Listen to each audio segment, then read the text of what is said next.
Current odometer দেখি কতটা আছে। 7028 ফুল ভলিউম নিচ্ছে 7.2 লিটার। ফুয়েল ইউনিট প্রাইস হচ্ছে 125 টাকা। ওকে, ফুল ট্যাঙ্ক সেফ। এবার অ্যাপ আবার অফ করা লাগবে, তারপর আবার অন করা লাগবে। 40.14। ওকে, সো মাইলেজ বাড়া শুরু করছে ফাইনালি। That's pretty good. এবার রাস্তা বের হই, লেটস গো।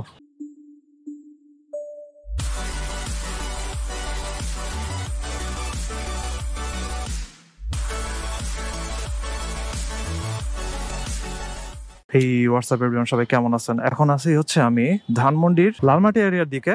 সো এটা মোহাম্মদপুরে বলা যায়। এখান থেকে এখন বের হয়ে যাচ্ছি। জাস্ট একটু আগে শাকিল ভাইয়ের সাথে দেখা হয়েছিল। ভাইয়ের হোন্ডা ড্রিম 110cc মোটরসাইকেলটার একটা শর্ট রিভিউ করছি। এখন হচ্ছে আমি চলে যাবো আসাদ গেটের দিকে, গিয়ে হচ্ছে ফুয়েল ভরা লাগবে, এবং ফুয়েল ভরার সাথে সাথে আজকে আমরা আপডেট পেয়ে যাবো যে মাইলেজটা কেমন আসলো।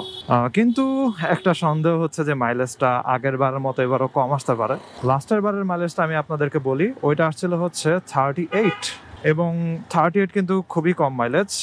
এত কমার পিছনে কারণ কি ছিল, এবং ওই কারণগুলো আমি আপনাদেরকে বলছি লাস্টের মাইলেজের ভিডিওটাতে। খুব কম প্রেসারে, কম গিয়ারে আমি মোটরসাইকেল চালাইছি, এই জন্য মোটরসাইকেলের শক্তি অনেক বেশি লাগছে। মোটরসাইকেলের কাছে খুবই অপ্রীতিকর, এই জন্য মাইলেজটা খুবই কম আসছে। তারপরে চেনের কোনো লুপ টুপ কিচ্ছু করা ছিল না। আর আমার যেটা মনে হচ্ছে এবারও হয়তো 40-এর নিচে মাইলেজ আসতে পারে। কারণটা হলো মোটরসাইকেল আসলে অত বেশি কিলোমিটার চলে নাই, মেবি 200-250, কিন্তু তার ভিতরেই ফুয়েলটা ভালোই কমে গেছে। আর জিনিসটা হচ্ছে তার একদম ফার্স্টের পোর্শনের ফুয়েল, যেখানে ফুয়েল সবচেয়ে বেশি থাকে, ওইটা হচ্ছে আমার কম প্রেসার এবং চেইনের খারাপ অবস্থা, অনেক ময়লাটাল অবস্থা, ওই অবস্থাতে আমি চালাইছিলাম। এই জন্য যেহেতু বেশি পোর্শনের তেল আমার আগের অবস্থাতে চালানো হয়েছে, তাই আমার কাছে যেটা মনে হইতেছে ওইটা হচ্ছে যে আগের মাইলেজ যেটা ছিল ওইটাই আসবে, ওইটার আশেপাশে 40-এর নিচে এরকম আসবে। তারপরের বার এই যে আজকে যে মোটরসাইকেলের তেল আমি ভরবো, এর পরের বারের মাইলেজটা আশা করতেছি ভালো লেভেলের আসার কথা। কারণ এখন আমি মোটরসাইকেল মোটামুটি ঠিকঠাক করে ফেলছি, অ্যান্ড অক্টোবরে হচ্ছে আমার আরেকটা সার্ভিস, ফুল সার্ভিস। তারপরে মোটরসাইকেল আরো ঝাঁকানাকা হয়ে যাবে। তো ওইটা নিয়ে আমি আশাবাদী অবস্থাতে এখনো আছি আর কি। ভাই ফুল ফুল ফুল 7.2, 900। ওকে, 7.2 লিটার নিচে হচ্ছে 900, তাহলে আমি অ্যাড করি। সো প্লাসে দিব, তারপরে দিব ফুয়েল। কারেন্ট অডোমিটার দেখি কতটা আছে। 7028 ফুয়েল ভলিউম নিচ্ছে 7.2 লিটার। ফুয়েল ইউনিট প্রাইস হচ্ছে 125 টাকা। ওকে, ফুল ট্যাঙ্ক সেফ। এবার অ্যাপ আবার অফ করা লাগবে, তারপর আবার অন করা লাগবে। 40.14। ওকে, সো মাইলেজ বাড়া শুরু করছে ফাইনালি। That's pretty good. এবার রাস্তা বের হই, লেটস গো। আর এই ভাইয়ের বোল্ট মোটরসাইকেলটা বন্ধ হয়ে গেছে। ফুয়েল ভরার পরে এখন কার্বোরেটর দিয়ে চালু হইতেছে না। বাসের দৌড়ানি খাইতে খাইতে সামনে গান লাগবে, লেটস গো। আর তেল ভরলে এখানে যেন একটা নতুন ধরনের এনার্জি লাগে মোটরসাইকেলে। আর তেল যদি খারাপ হয়, আপনার মনে হবে আপনি যেন ঠেলা গাড়ি টানতেছেন, এরকম অনেক শক্তি কম ফিল হবে। ওরে রাস্তার ভাঙ্গা রে, মোটরসাইকেল পুরো লাফাইতেছে ভাঙ্গার মধ্যে। 40.1 মাইলেজ আসছে, ভালো, আমি হ্যাপি। কারণ ফাইনালি মাইলেজ আবার বাড়া শুরু করছে। এতদিন ধরে আমি এই জিনিসটা অনেক চিন্তিত ছিলাম, এবং লাস্টের বারে 38 আসছিল। রে লাইগা গেছে কার সাথে যেন কার, বিশাল ঝগড়া। পুলিশের মোটরসাইকেলও আছে একটা, হয়তো মারামারি থামাইতে এসে আসছে। তবে রাস্তা এখন ট্রাফিক পুলিশ খুব কম দেখা যায়। আগে যেমন ভিতরের রাস্তাগুলোতেও ছিল ধানমন্ডির, এখন খুবই কম দেখা যায়। আস্তে আস্তে আসবে, বাড়বে। আবার শুনতেছি পুলিশের ড্রেস, লোগো এগুলো নাকি চেঞ্জ হবে। দেখা যাক কোন কালার অথবা লোগো এগুলো আসে। আগে তো আমি গ্রাফিক ডিজাইনিং করতাম, যদি এখনো আমি গ্রাফিক ডিজাইনার থাকতাম হয়তো আমিও লোগো সাবমিট করতাম, কিন্তু এখন ওইসব সময় আর নাই। আপনার সাথে কথা বলতে বলতে আমি আমার ফেভারিট একটা রাস্তাতে চলে আসছি, ওটা হচ্ছে গণভবনের এই রাস্তা। অনেক সুন্দর আর কি, এখানে যখনই আমি ঢুকি জোস লাগে, অ্যামেজিং। গাছগুলোর যে ছায়া, জোস। আর শুনতেছি যে গণভবনকে নাকি একটা স্মৃতি মিউজিয়াম এরকম ভাবে কিছু একটা বানানো হবে, এবং সবার জন্য উন্মুক্ত করে দেওয়া হবে, এটা আমি শুনতেছি। দেখা যাক, মিউজিয়াম হলে খারাপ হবে না আর কি।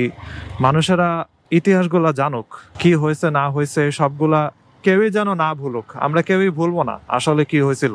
এন্ড জিনিসটা হচ্ছে এই মোটরসাইকেলটার মাইলেজ আসলে আমি আশা করছিলাম যে হয়তো 38-এর আশেপাশেই হবে। কারণটা হচ্ছে এটার ফুয়েলের যে বড় একটা পোর্শন, ওইটা ইউজ হয়েছে যখন মোটরসাইকেলটার একদম আগের মতোই অবস্থা ছিল তখন। আর যদি আমি মোটরসাইকেলটা প্রেসার ঠিক করা এবং হচ্ছে চেইন লুবিং করা, এগুলা করার পরে আমি ফুয়েল ভরতাম, তাহলে এখন মাইলেজটা হয়তো আরো বেশি আমি পাইতাম। প্যারা নাই, এবার মোটরসাইকেল খুবই যত্ন করে চালাইতে হবে যেন একটা পারফেক্ট লেভেলের মাইলেজ আমি পাই এরপরে। সো মাইলেজ 40-এর নিচে নেমে গেছিল, এটা যেন লাস্ট টাইমের জন্যই হয়, এরপরে যেন আর 40-এর নিচে না নামে। এবং 38-এর আগের বার কিন্তু আসছিল অনেক ভালো, 47 মাইলেজ আসছিল আমার, এবং তাও এটা সিটি রাইডে, আমি কিন্তু হাইওয়েতে মোটরসাইকেল চালাই নেই, তারপর আমি 47 মাইলেজ পাইছিলাম। আর এই যে হচ্ছে পুরান বাণিজ্য মেলার রাস্তা, এবং এখানে ভাবছিলাম শাকিল ভাইয়ের মোটরসাইকেলটা রিভিউ করব, কিন্তু শুক্রবারের বিকালে দেখছেন কি পরিমাণ মানুষ, এত মানুষের মাঝখানে রিভিউ করা খুবই কঠিন হয়ে যেত, এবং প্রচুর লেভেলের নয়েজ আসতো অ্যাকচুয়ালি, কারণ অনেক বাচ্চা কাচ্চা খেলাধুলা করতেছে, সো তাদের চিল্লাচিল্লির কারণে শাকিল ভাইয়ের কথাই শোনা যাইতো না। এখন ভাইয়ের মোটরসাইকেল রিভিউ যে আমি রেকর্ড করলাম, এখন ওটা ঠিক মতো রেকর্ড হইলেই হয়, বাসা যায় যদি দেখি যে ফুটেজ নাই, তখন পড়ে যাবে আরেক সমস্যাতে। যেতে হবে আজকে আমার মগবাজার, সো হয়তো বিজয় সরণি অ্যাভয়েড করেই আমি যাব, খামার বাড়ি দিয়ে চলে যেতে পারি, যেহেতু আজকে হলিক্রস খোলা নাই, বিজ্ঞান কলেজ খোলা নাই, তাই ফার্ম গেটের শর্টকাটটা নিয়ে নেওয়াই যায়। অলরেডি বেজে গেছে হচ্ছে 5:47। শুক্রবারের কারণে ভালোই ভিড় ছিল ফুয়েল ভরার জায়গাটাতে। কিরে ভাই, আজকে রাস্তায় এত মানুষ কেন? অনেক মানুষ, অনেক অনেক। ওদিকে রাস্তা তো পুরো জ্যামই লেগে গেছে, জ্যামের মধ্যে চালাইতেছি, অনেক দিকে খেয়াল রাখতেছি, তার পাশাপাশি আবার কথাও বলতেছি, অনেক কিছু একসাথে। আর এখানের আরটিআর রাইডারটা এমন ভাবে বাউলি মারতেছে এদের মাঝখান দিয়ে, এত চিপা চাপা বের করার কি দরকার ভাই, আপনি একদম সোজা ভাবে যান না।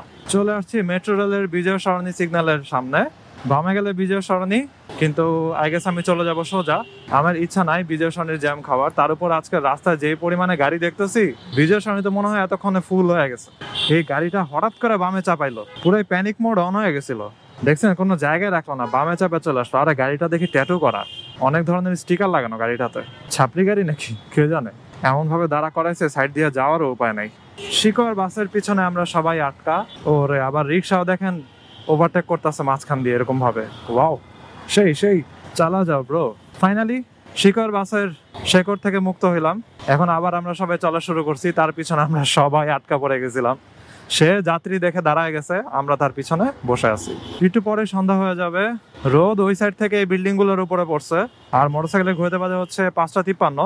এবং রাইট নাও ব্যাটারি রিক্সা, নর্মাল রিক্সা, যত ধরনেরই আছে সবকিছু এখন সব ধরনের রাস্তাতে চলতেছে, এবং আমার কাছে মনে হয় হয়তো 300 ফিটের রাস্তাতে এখন রিক্সা চলে। আর কি যে অবস্থা, আমার ইচ্ছা আছে হচ্ছে কয়েক উইকের মধ্যে 300 ফিটে যাওয়ার, কখনো আমি যাই নাই।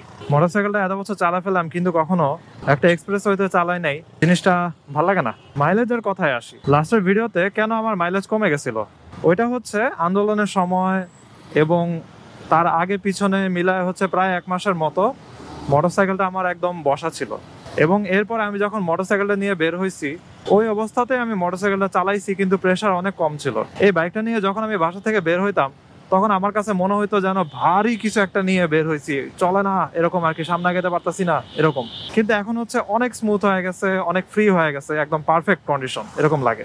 ওই যে তখন এত কিলোমিটার চালাইছিলাম, তখন যে ফুয়েলটা ভরছি, ওই সময় মাইলেজটা আসছিল 38, কারণ মোটরসাইকেলের টায়ার প্রেসার খুব কম হওয়ার কারণে তার এনার্জি অনেক বেশি খরচ করা লাগতো। তো ফাইনালি আশা করতেছি মাইলেজ বাড়বে। চলে আসছি হলিক্রসের সামনে। মোটরসাইকেলটা আসলে আমি অনেক অবহেলা করছি বুঝছেন, আর কি মানুষের ওই যে ভালো জিনিস পাইলে যে দাম দেয় না, ওরকম অবস্থা।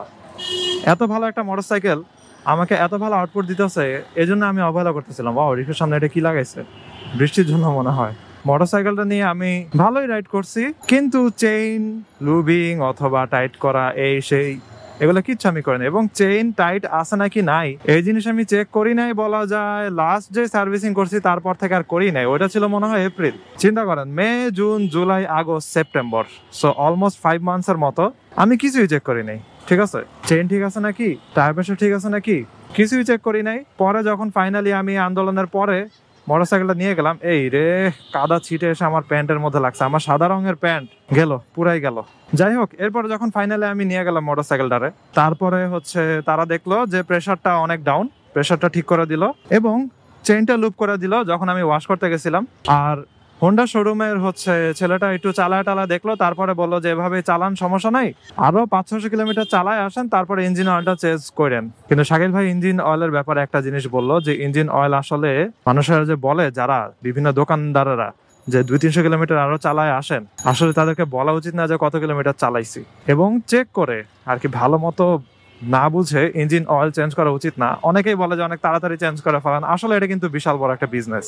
সো এটার ব্যাপারে আমার একটু ঘাটাঘাটি করা লাগবে, এবং আমি রেডিটের যে কমিউনিটিগুলো আছে মোটরসাইকেলের, ওইখানেও ভালো মতো আমি দেখবো যে আসলে আমার কতটুকু চালানো উচিত। এবং আসলে এক এক মোটরসাইকেলের ব্যাপারে জিনিসটা একরকম। অনেক মোটরসাইকেলের মনে করেন একটু আগে আগে চেঞ্জ করা লাগতে পারে, অনেক মোটরসাইকেল একটু পরে পরে। আবার মনে করেন ইঞ্জিন অয়েলের কোয়ালিটি। তারপরে শাকিল ভাই একটা গুরুত্বপূর্ণ জিনিস বললো, আপনি যত ক্লাস ধরবেন আর হচ্ছে ইঞ্জিন ব্রেক করবেন তত একটু তাড়াতাড়ি হচ্ছে ইঞ্জিন অয়েল লাগতে পারে। আর আপনি যদি কম ক্লাস ধরেন এবং কম ইঞ্জিন ব্রেক করেন তাহলে হচ্ছে ইঞ্জিন অয়েল আরো বেশি দিন যাবে। তবে আমি ক্লাচ কম ধরি ঠিক আছে, কিন্তু আমি ইঞ্জিন ব্রেক অনেক বেশি করি। এই যে মনে করেন যে কোনো জায়গায় যাইতেছি আমি ইঞ্জিন ব্রেক করব, এবং আমার জিনিসটা করতে ভালোই লাগে আর কি। অনেক দূর থেকে মনে করেন ইঞ্জিন ব্রেক করে আস্তে আস্তে যখন স্পিডটা কমে যায় তখন অনেক ভালো একটা কনফিডেন্স পাওয়া যায়। যাই হোক, এবার আমার কাজ হচ্ছে রাস্তা পার হয়ে যাওয়া, কিন্তু এত সিএনজি গাড়ির মাঝখানে রাস্তা কেমনে পার হবো এটাই হচ্ছে মেন জিনিস। ওরে দেখেন বলাকাবাজ কেমনে আসছে দৌড়ায়া, যাক ওরে যাইতে দেই। যেমনে দৌড়ায় আসছে ভাই, ভয় পেয়ে গেছি। আমি আসলে চাই আমার মোটরসাইকেলটা এমন একটা কন্ডিশনে থাকুক দেখে যেন অলওয়েজ এরকম লাগে যে পুরাই নতুন একটা মোটরসাইকেল, অথবা কেউ দেখেই যেন বলে ওয়াও, একজন ভালো লোকের কাছে এই মোটরসাইকেলটা আসছে। কারণ এই মোটরসাইকেলটা আমি যেতে পারি জার্মানি আর কি, তখন আমি আব্বুর কাছে দিয়ে যাব। এবং আমি চাই আব্বুর কাছে কখনোই যেন এই মোটরসাইকেলটা নিয়ে প্যারা খাওয়া না লাগে যে আচ্ছা এত বছর হচ্ছে আমার ছেলেটা মোটরসাইকেল চালাইছে, আমারও হচ্ছে একদম নষ্ট করে তারপরে দিয়ে গেল, এরকম যেন ফিলটা কখনোই না হয়। আমি চাই একদম নতুনের মতো করে মোটরসাইকেলটা হচ্ছে আব্বুকে দিয়ে যেতে। রিক্সাটা আমার এমন চাপ দিছিল, তো এই জন্যই মোটরসাইকেলের সবকিছু জিনিস আমি খেয়ালে রাখতে চাই। কিন্তু প্রচুর ব্যস্ততার কারণে আমার কখনোই যাওয়া হয় না কোথাও, ঠিক মতো শোরুমে গিয়ে চেকও করা হয় না যে কি অবস্থা। এসব ব্যস্ততার কারণে এই অবস্থাতে মোটরসাইকেল চালাই, এজন্যই মাইলেজ কমে। সো মাইলেজ যদি আপনি ভালো রাখতে পারেন তাহলে অনেক বড় একটা ফ্যাক্টর, অর্থাৎ মাইলেজের সাথে কিন্তু অনেক কিছু রিলেটেড। আপনার মাইলেজ যদি ভালো হয় তাহলে এটার সাথে রিলেটেড জিনিসগুলো হচ্ছে সব ভালো হবে। যাই হোক, চলে আসছে আমি মগবাজারে, এবং আজকের ভিডিওটার হচ্ছে ব্রিফলি ছিল আমি আজকে ফুয়েল ভরলাম এবং দেখলাম যে ফাইনালি আমার মাইলেজটা আস্তে আস্তে বাড়তেছে, এবং এই ব্যাপারে আমি এখন খুশি যে এটাই ঠিক আছে, মাইলেজটা আস্তে আস্তে বাড়ুক। তো এখন ঢুকে যাবো বামের রাস্তাতে।